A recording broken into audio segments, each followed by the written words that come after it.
Welcome back to Briggs on Books, a truly international talk show where we talk to authors from all over the world about their books and ask them a million questions about their process, about their story, about how to get their books, and how to read them.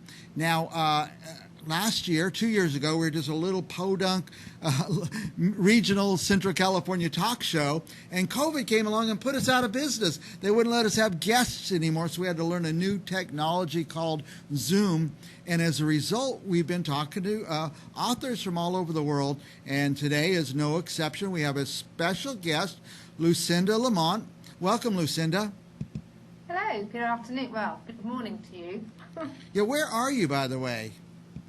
So I'm based on the south coast of England, in a town called Winchester. Okay. And is that further south than London? It's about an hour on the train to London, yeah. So we're right on the south coast, yeah. Okay. Now, and it's a different time zone, I would imagine? Yeah, so we're at nearly 6:30 in the evening here. So our Wednesday's ending and yours is just beginning. Yeah. 6:30, that's a term we don't use much here in the United States. Oh, really? So a quarter after, I guess, is what it means. I have, by the way, the cover of your book on the screen. Okay. Dear Diary, It's Me. Tell us a little bit about the book. So Dear Diary, It's Me is my latest novel that was released earlier this year. I would say it's probably the darkest book I've written.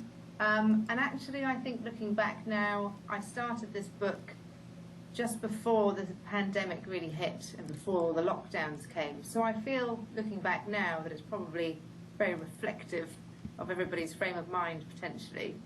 But the idea for the book, I had the initial idea, which was that this girl was basically going to wake up one day to a knock on the door from the police, telling her that she'd been involved in a hit and run and that she was responsible for it, but that she had no recollection of how this could have happened. Oh, boy. And that really was the initial idea for the story. I then had to think about why wouldn't someone not know what happened the night before, and then the story developed from there. Some of us can imagine why we wouldn't remember the night before. Is it a story? Well, that's probably the idea I went with. Okay. Now, by the way, before we go too far, I want to say something that I'm just going to pop up some other book titles that were by you, like Trust Me, for example. Yeah. Cupidity. Mm-hmm. I can't read this one. Collapsia. Collapsia, yeah, that's the tongue twister that gets everyone. The title, that is. It's a good book. And so this is your fourth book. It is, yeah. And are any of them connected, or any of them in a series? No, I'm one of these sort of accidental authors.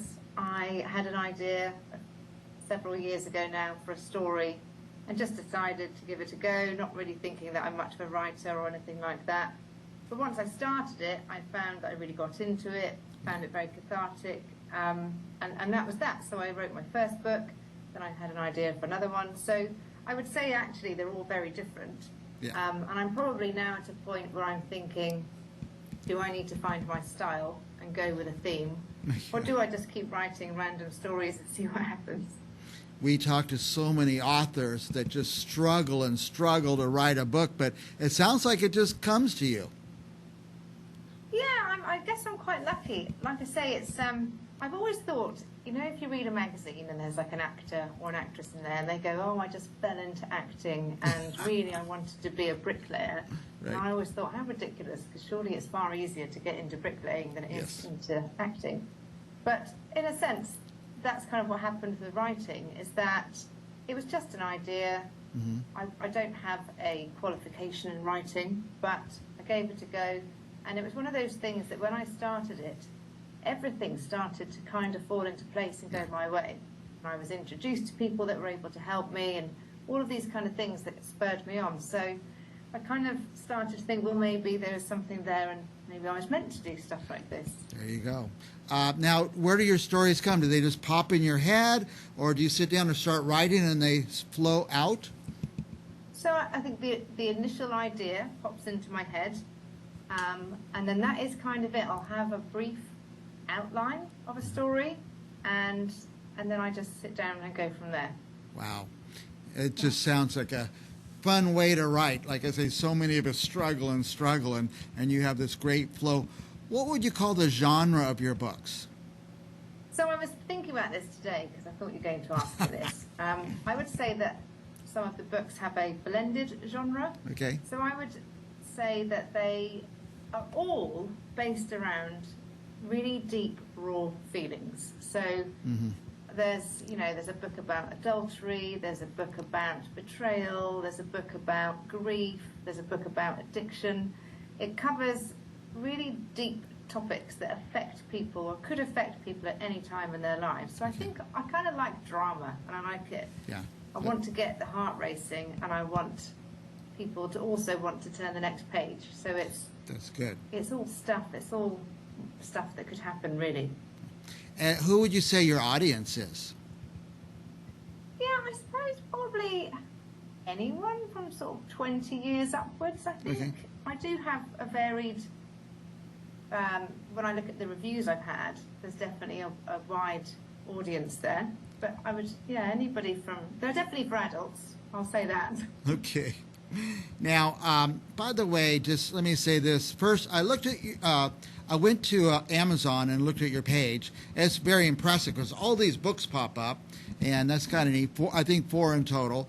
And but my producers, those who help me book the show, I tell them go out to Instagram and find me interesting people, and that's where our producers found you, Instagram. So I put your Instagram address up on the screen and encourage people to look at that, Lucinda_Lamont_author. And you could find Lucinda there and her books, and maybe she'll tell us about the next book coming up there on Instagram. Now, where can they buy it? I know Amazon is one place. Yeah, I think Amazon sort of dominates the marketplace these days, doesn't it? But it's also with other book retailers such as Forbes, and we have a bookstore called Waterstones. But yeah, it's available on lots of online platforms. Right. You just got to shop around to find the best price. Who do you find are buying your books? From England or America or both? Yeah, it's both, and some of them have now been translated into different languages, and they're also, most of them, I don't think the latest one is yet, but the others are on Audible, so there's downloads for that all over the world. But I've started to get American reviews, which is really exciting. And you're on an American talk show. That's pretty cool. And here I am. Yeah, so it's great. Well, we love to have you. We love to talk to people from other cultures and backgrounds and other lands, so to speak, and exciting to talk to you. We're way past time. I could talk to you for a long time. Any last thoughts you want to tell our viewers? Well, thank you very much for having me on. I'm always keen for new reviews and to connect with people and find my inspiration. And as we talked earlier, I love America. Visited a few places now, and I'm keen to see more of it. So now that all these travel bans have been lifted, I'll hopefully get out there more often. But I do find actually that most of the time travel is what inspires my stories. That's great. I know we're past time, but tell us a little bit about your trip to California. So in 2019 we did the LA to San Francisco road trip. So we were in LA for a few days, stopped at several places in between. I loved Monterey, thought it was absolutely stunning. We went up to Napa Valley and those places and came back, and it was fantastic. You can't beat getting away. We're looking for a book that touches on some of that, a little Monterey or a little wine country or something like that. Maybe that's the idea. Thank you. Get back out there. Thank you, Lucinda, for your time. And I'm going to read your books, and then we're going to have you back on the show. We're going to talk about them some more. Thank you so much. I really appreciate it. It's lovely to meet you. And I'm just going to leave the cover of your book up on the screen for a few minutes as we go away. And we'll be back with more Briggs on Books right after this. Don't touch that mouse. We'll be right back.